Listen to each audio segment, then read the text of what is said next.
Well, yesterday we aired my exclusive interview with His Excellency, former Afghan President Hamid Karzai.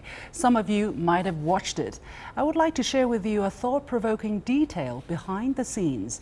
Now, right before we started the interview, Mr. Karzai's press officer turned on a voice recorder and placed it on the table between us.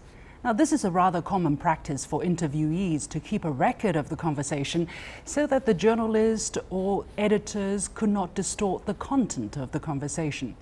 But Mr. Karzai smiled and told his press officer, "You don't need it for the Chinese media."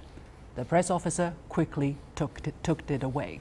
And as trusted, we aired Mr. Karzai's interview to the fullest extent, allowed by the duration of the program without manipulating his answers.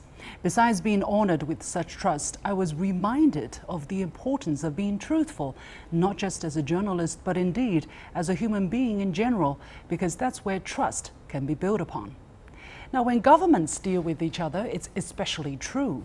If an administration says one thing but turns around to say or do another, there can be no trust or credibility to speak of. Mr. Karzai pointed out that was exactly the problem with the U.S. administration when it comes to dealing with Afghanistan.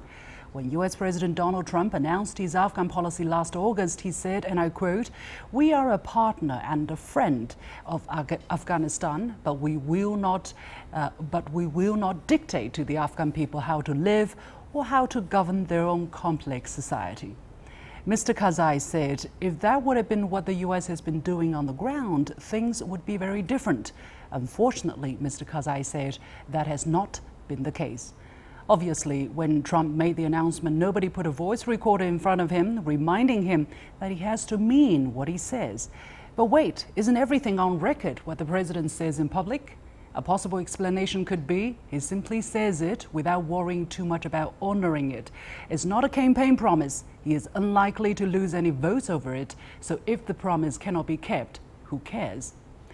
During the U.S.'s trade negotiation with China in Washington, D.C. back in May, the Trump administration negotiators were reported to have agreed that they would not resort to a trade war in dealing with the trade frictions with China. But obviously, nobody put a voice recorder on the table. That was quickly overturned by the U.S. side before they took unilateral tariff actions.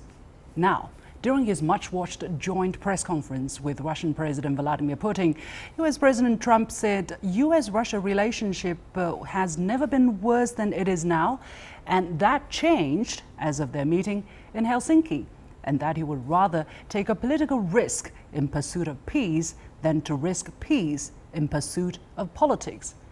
The world should be watching if President Trump will keep his promise and direct his team to engage in constructive dialogue with Russia, as he has pronounced. For the record, we all heard that.